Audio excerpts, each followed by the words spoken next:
মুসলিমা, সামনে মুখ করে চোখ বন্ধ করে 20 পর্যন্ত গুনবি, এমনি তাকাবি না কিন্তু। ঠিক আছে, তাকাবো না। এইদিকে কাউকে লুকাতে দেখেছো? সালমা, তোকে দেখি ফেলেছি, তুই চোর, তুই বেরিয়ে আয়।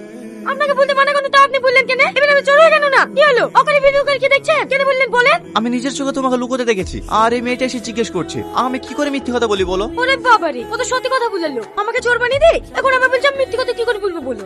এই তুই চোর হইছিস, আরে চোখ ধরে আমরা লুকাবো, চোখ তো ধরতেই হবে, সব ইলেকট্রনিক। যা, তোর লোককে আমি গুনছি। তোমরা সবাই চুপ করো, এই ছেলেটা কলকাতা থেকে এসে তোমাদের কিছু বলতে চাই, কথাটা মন দিয়ে শোনো। আমার নাম টনি, আমি কলকাতা থেকে এসেছি। আপনারা দীর্ঘদিন ধরেই জলের সংকট এবং রাস্তাঘাটের জন্য বিডিও অফিসে দরখাস্ত করেছেন। আমি সেই বিডিও অফিস থেকেই এসেছি আপনাদের গ্রাম ইনকোয়ারি করার জন্য। আপনারা যদি রাজি থাকেন এবং জায়গা দেন, তাহলে কিছুদিনের মধ্যে আমাদের কাজ আমরা শুরু করতে পারি। কোনো সমস্যা নাই, জলের ট্যাঙ্কের জন্য আমি জায়গা দেবো। হ্যাঁ হ্যাঁ, আমিও জায়গা দেবো। না না, আপনারা জায়গা দেবে বলে হবে না, আমি গ্রামটা ঘুরে একবার দেখতে চাই যে কোথায় ট্যাঙ্কিটা বসালে ওটা গ্রামে জল সাপ্লাই করা যাবে। বাবু বাবু, আপনাকে অনেক ধন্যবাদ, আমি অনেকদিন থেকে পানির কষ্ট পাচ্ছি। না না কাকা, আপনি আমাকে আপনি করে বলবেন না, আমি আপনার ছেলের বয়সী। বলছিলাম কাকা, আমি তো আপনাদের এখানে 1 সপ্তাহ থাকবো, কোনো ঘর ভাড়া পাওয়া যাবে না? আরে এই গ্রামে তুমি ঘর ভাড়া কোথায় পাবা? তুমি তো আমাদের উপকার করার জন্য এসছো তাই না? আজ থেকে তুমি আমাদের বাড়িতেই থাকবা, চলো। ওগো, স্যারকে খেতে দাও। আরে আপনি আমাকে স্যার বলছেন কেন? আপনি আমার বাবার বয়সী, আপনি আমাকে টনি বলে ডাকবেন। আচ্ছা ঠিক আছে, কি গো, কিছু বলছো? অনেক বেলা হয়ে গেছে, টনিকে কিছু খেতে দাও।